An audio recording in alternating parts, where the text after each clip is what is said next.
Welcome once again, Crime Bowl listeners. Make sure you like and subscribe. I want to give a special shout out to our show's producer and slash engineer, Anthony O. He's doing a wonderful job and is just a master of getting things done. You rock, man. Keep up the great work. Okay, let's start the show. Today, we're taking a deep dive into a case that's left a permanent chill on the town of Shawnee, Oklahoma. The 1984 disappearance of 17-year-old Sandy Pathresa Rea. It's a case that makes you question the safety of even the most familiar places, a case where the line between an ordinary night out and a life-altering mystery blurs in the most unsettling way. You hit the nail on the head there. What's truly haunting about this case is the ripple effect it had on Shawnee. Imagine a place where kids used to roam freely, parents felt a sense of comfort. Sandy's disappearance shattered that.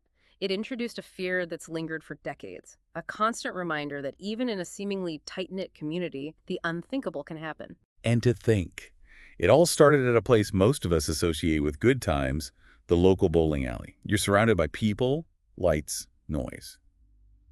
It doesn't exactly scream danger zone, right? Whichever. So for our listeners, let's set the scene. Who was Sandy Rea, and what led her to that bowling alley on that fateful night? Sandy was, by all accounts, your typical teenager. Loved by her family, enjoyed hanging out with her friends, and had her sights set on the future. There's this yearbook quote from one of her friends that really captures her spirit. Sandy lights up a room with her smile. She wasn't someone who sought out trouble or had a dark side, which is what makes her disappearance all the more jarring. It's almost as if her ordinariness, the fact that she was just a regular girl living a regular life, makes the mystery even deeper. This could have been anyone's daughter, anyone's friend. Exactly. And the night she vanished started out just as ordinarily. She'd gone bowling with some friends and was supposed to meet her cousin, who worked at the bowling alley, for a ride home. But as we all know, plans change, and her cousin's shift ended up running late. So, Sandy finds herself stranded, late at night, at a bowling alley with no ride home. It's a situation many of us can relate to, which is probably what makes it even more chilling. What happened next? Well, this is where things take a turn that still baffles investigators. Unable to reach her cousin and with no other options, Sandy started asking people at the bowling alley for a ride. Now, you have to remember, this was 1984, long before ride-sharing apps or even widespread cell phone use. It wasn't uncommon to hitch a ride or ask for help from strangers, especially in a smaller town like Shawnee. Right, but it's a decision that's both understandable and tragically ironic, given what we know happened next. You said it. Witnesses later reported seeing Sandy talking to various people, trying to find someone who could help.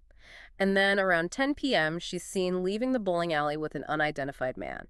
This, unfortunately, is the last confirmed sighting of her. Hold on, so out of everyone at that bowling alley, this is the guy she ends up leaving with. Do we know anything about him? Was he a regular at the alley? Did anyone recognize him? That's the million-dollar question, and it's one that's plagued investigators for decades. Despite numerous interviews and extensive efforts to retrace Sandy's steps, this man remains a complete enigma. Descriptions from witnesses were vague and contradictory, making it nearly impossible to create a reliable composite sketch. He literally walked out of that bowling alley with Sandy and vanished into thin air. It's like trying to grab smoke. He just disappears, and with him, any trace of Sandy. Okay, so we have this incredibly frustrating situation. A young girl vanishes from a seemingly safe location, last seen with a man no one can identify. What did the police do? What were the initial steps in the investigation? The Shawnee Police Department immediately launched a full-scale investigation. They went hard, trust me. Officers canvassed the area around the bowling alley, distributed flyers with Sandy's picture everywhere, and conducted countless interviews with anyone who might have been at the alley that night. They were desperate for a break, any shred of evidence that could point them in the right direction. And I'm guessing one of the first things they considered was whether Sandy might have run away. Teenagers do sometimes disappear on their own. Right. Of course, that's always a possibility, especially in a missing persons case involving a teenager. But in Sandy's case, everything pointed against it. She had a close, loving family, was doing well in school, and had no history of emotional problems or rebellious behavior. There was simply no indication that she was unhappy or wanted to disappear. So if running away seems unlikely, that pushes us further down the path of abduction. But without any leads on the mysterious man, where did investigators go from there? Well, you have to remember, this was 1984. Forensic technology wasn't what it is today. DNA analysis was in its infancy, and investigative techniques were more limited. The police relied heavily on witness testimonies, which, as we've discussed, were often inconsistent and unreliable. They did manage to piece together a timeline of Sandy's movements that night, but that timeline abruptly ended with her leaving the bowling alley with the unknown man. It's like hitting a brick wall, isn't it? Yeah. You have this one crucial piece of information, the last person seen was Sandy, but you can't identify him. You can't find him. You can't question him. Exactly. And without any physical evidence to go on, no signs of a struggle, no discarded belongings, no abandoned vehicle, the investigation quickly hit a dead end. It was as if Sandy had simply vanished into thin air, along with the man who was last seen with her. So the case goes cold. But I imagine for Sandy's family, the nightmare was far from over. What happened in the aftermath of her disappearance? How did the community react? The impact on Shawnee was profound. It was a town that up until that point had felt relatively safe and insulated from the kind of tragedy that makes headlines in bigger cities. Sandy's disappearance shattered that illusion. Parents became hypervigilant, kids were kept on a shorter leash, and a sense of unease permeated the community. The bowling alley, once a symbol of wholesome fun, became a grim reminder of what had been lost. It's like a crack in the foundation of their reality, a constant reminder that even in the most familiar of places, danger can lurk. You're right. And for Sandy's family, the pain was immeasurable. Imagine the agonizing uncertainty, the unanswered questions, the endless nights spent wondering what happened to their daughter, their sister, their friend. They never gave up hope, though.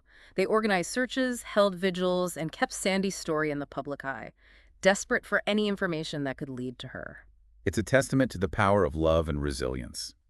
Even in the face of unimaginable loss, they refused to let her be forgotten. Did any new leads emerge as time went on? Did advances in technology offer any hope of solving the case? There were glimmers of hope over the years. As DNA technology advanced, investigators revisited the case, hoping to find a match to the limited physical evidence they had collected. They also looked into potential connections to other unsolved disappearances in the region, exploring the possibility of a serial predator operating in the area. Did any of those avenues of investigation lead anywhere? Did they ever get any closer to identifying the man last seen with Sandy or finding out what happened to her? Unfortunately, no. Despite these renewed efforts and the passage of time, the case remained stubbornly unsolved. The man's identity remained a mystery, and no new evidence emerged that could definitively explain Sandy's fate. The trail had gone cold, leaving a community heartbroken and a family forever haunted by the unknown. It's heartbreaking, isn't it? To know that the answers might be out there somewhere, but remain just beyond reach. It is. And it speaks to the enduring mystery surrounding Sandy's disappearance. Even after all these years, there's a sense that the truth is still out there, waiting to be uncovered. It's cases like Sandy's that make you realize how many families are out there living with this kind of unresolved grief, this constant ache of not knowing. And it brings up so many questions. What happened to Sandy after she left that bowling alley? Was it a random act of violence, or was she targeted for some unknown reason? It's almost unbearable to think about. It is. And that's why cases like this continue to fascinate and frustrate us. We crave resolution. We want to make sense of the senseless. But sometimes the answers they elude us, and we're left with more questions than answers. But even without all the answers, what can we learn from Sandy's case? What lessons can we take away from this tragedy? One of the most important takeaways is the importance of vigilance. We often talk about, stranger danger. But Sandy's case, it highlights the fact that danger can lurk even in seemingly safe environments, like a crowded bowling alley. It reminds us to be aware of our surroundings, to trust our instincts, and to never be afraid to ask for help if we feel unsafe. It's a tough balance, isn't it? We want to teach our kids to be kind and helpful, but we also need to instill in them a sense of caution and awareness. Exactly. It's about finding that middle ground, that balance between trust and caution. And it's an ongoing conversation, or a reminder that we need to constantly be adapting and reevaluating our perceptions of safety. Another thing that strikes me about Sandy's case is the incredible strength and resilience of her family. To endure decades of uncertainty, to never give up hope, to keep her memory alive, it's truly inspiring. Absolutely.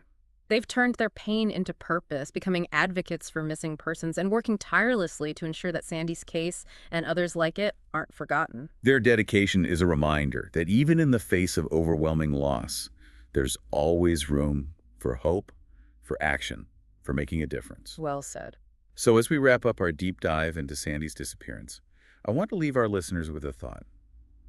What if you knew something, anything, that could help bring closure to this case? Maybe you were at the bowling alley that night and saw something you didn't think was important at the time. Maybe you've heard rumors or whispers over the years. No piece of information is too small. That's right. Even a seemingly insignificant detail could be the missing link, the key that unlocks the mystery of Sandy's disappearance. If you have any information, please contact the Shawnee Police Department or the National Center for Missing and Exploited Children. You could be the one to finally bring peace to Sandy's family and to a community that's been haunted by this tragedy for far too long. And even if you don't have any information, you can still help by keeping Sandy's memory alive. Share her story, talk about her case, and never let the world forget that she's still out there, somewhere, waiting to be found. Thank you for joining us on this deep dive into the disappearance of Sandy Pathresa Rea. True crime, no bull,